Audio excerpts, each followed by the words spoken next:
E 9.7. Tanger Interiors purchased a delivery truck for 38,000 reais on January 1st, 2020. The truck has an expected residual value of 6,000 reais and is expected to be driven 100,000 miles over its estimated useful life of 8 years. Actual miles driven were 15,000 in 2020 and 12,000 in 2021. Instructions: compute the depreciation expense for 2020 and 21 using 1. The straight line method, 2. The units of activity method, and 3. The double declining balance method. Okay, so we actually have 3 questions inside of 1 question, right? Okay, so the first one is to compute a depreciation for both years using the straight line method. Well, if you recall, the straight line method actually does not take how much you actually used the truck, like the miles actually driven.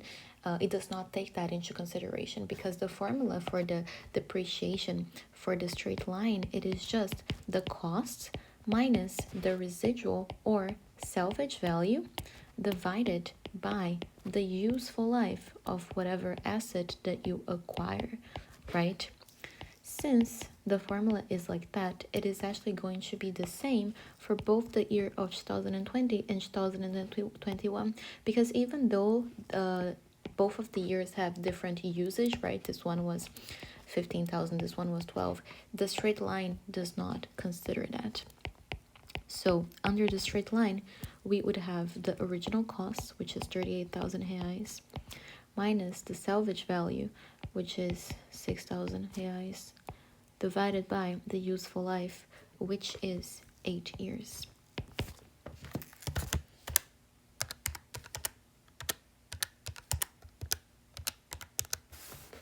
And we get 4,000 reais for both years. Part 2, we need to use the units of activity method. This one, we're going to have different numbers for different years, right? Why is that? Because the units of activity is the depreciation that considers how much of an asset you have actually used. So the depreciation under the units of activity method, the formula is similar to the previous one, but the bottom, the denominator, is different. It is cost minus salvage value divided by total units usable multiplied by the number of units that were actually used. And this is the formula. So,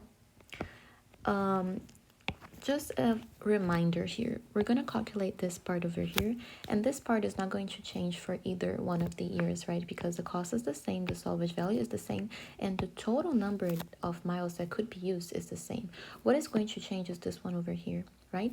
Because in 2020 and 2021 we had different numbers. So what I am going to do is I'm just going to input the numbers here first.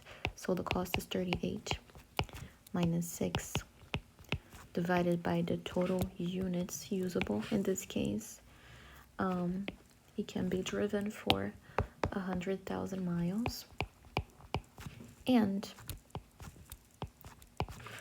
whatever value that we get here has to be multiplied by, in 2020 it was 15, and then 2021 it was 12.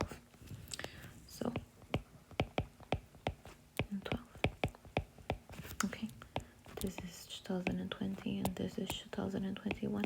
Okay, so for the year of 2020,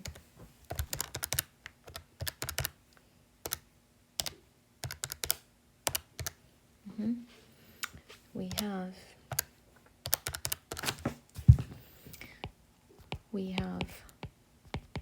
14,800 reais, and for the year of 2021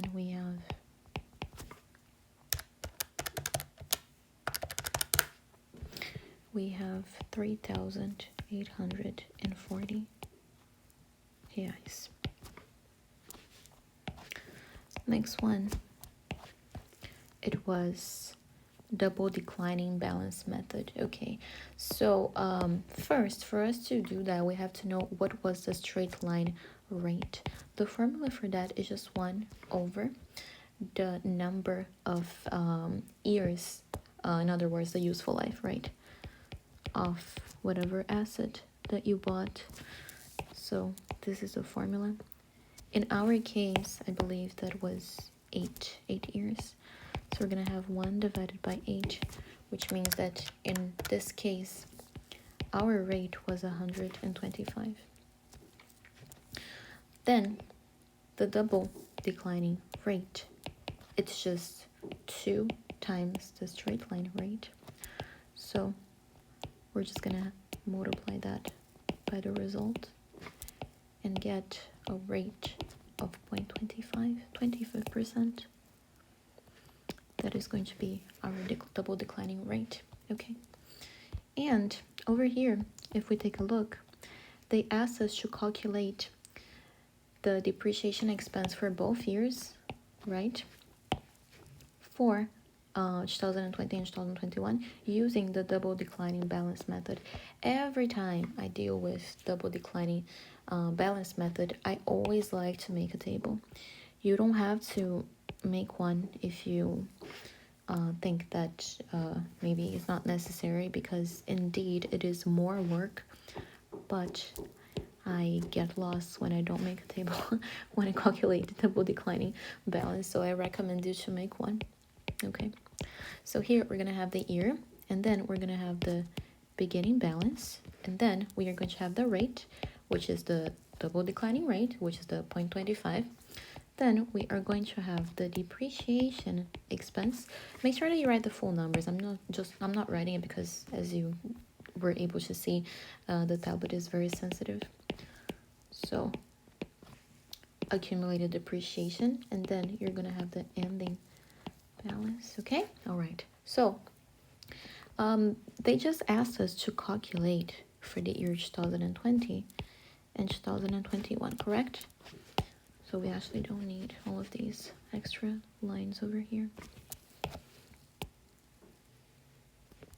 Okay, so the beginning balance of the 2020 year, since this happened on January 1st, there is no depreciation at January 1st. So the beginning balance is just going to be the cost that you paid in order to get this asset.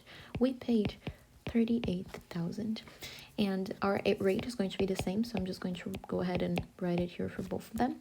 And here you can see that it was 38,000. Okay, the cost that we paid. The depreciation expense is just going to be the beginning balance times the rate.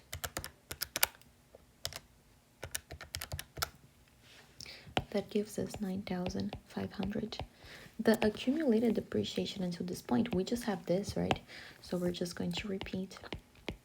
And the ending balance is just the beginning balance minus the depreciation expense of that year, okay? So over here, of course, these two numbers are the same, but if they were not the same, you would be multiplying by the depreciation expense of that particular year.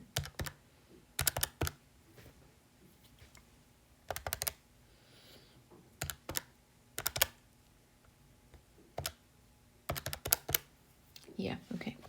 That is 28,500, and the ending balance of the year 2020 equals the beginning balance of the year 2021, correct? So I'm gonna write this here and just multiply by 25.25. That is 7,125. The accumulated depreciation is going to be all of these numbers together until now. So I'm just going to add that 7,125 to the 9,500 and get 16,625. You could get going if you wanted to, but I believe that this is what they asked, right? Just the depreciation under the double declining method for the years 2020 and 2021. Okay, since you have this table, just make sure to write it down here that the depreciation expense for the year 2020 is 9,500, because this is the number that they actually want to know. And the depreciation expense of the year 2021, it is 7,125. Okay, Now we can move on to letter B. Assume that Tanger uses the straight line method. Prepare the journal entry to record the 2020 depreciation. Okay. So the journal, I don't know which date is that, but it's somewhere here in 2020. Depreciation, right? That is easy. You're just going to write depreciation expense and you're also going to write accumulated depreciation. And it is for which year? Let's see. For the year of 2020. Okay, okay, here's the catch. Straight line method, right? So we are actually talking about this part over here. And for the year 2020, so the value is this one, right? Because the one that we just calculated was the double declining one. So they want to know this one over here. So we are going to debit and credit 4,000. Yeah. And the depreciation expense is in this position because it is an expense account, which means that it is a plus and a minus. In this position, it is a minus, so the expense is going up. Yeah, this is the logic behind it. And then we have part number 2 of letter B. Show how the truck would be reported in the December 31st, 2020 statement of financial position.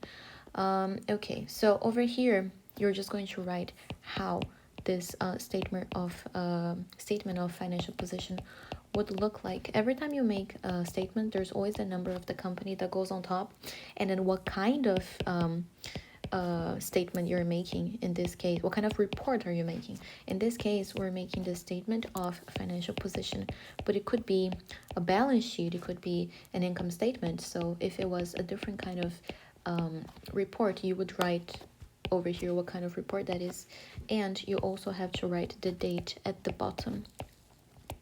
This is the format. And then there's also a line that is going to go over here. And we are recording what? Depreciation, right?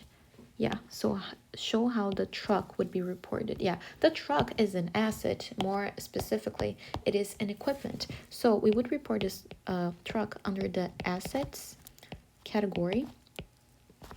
And something important as well, the statement of financial position, what I like to do is to think that it is it shows me like my full position, like how am I really, what are my numbers in terms of all of the assets, liabilities, and equity that I have. So this report is a report that includes assets, liabilities, and equity. Since we're not going to make the full statement because we don't even have information for that, we just have to include the assets category now. Yeah, and equipments, in this case, a truck, it is a non-current asset. So it would be under the non-current assets category. And then we would have equipment, which in our case, it is a truck. And we had some depreciation, right? So it would be less accumulated, write the full names, okay? Accumulated depreciation equipment over here, and the value, that is 38,000 because this was the cost, the original value, and how much depreciation I have accumulated for the year of 2020 only under the straight line. So it is this 4,000. And here we would have currency first, 34,000 reais. And funny, right? This number is actually the CRV or NRV. Cash realizable value or net realizable value.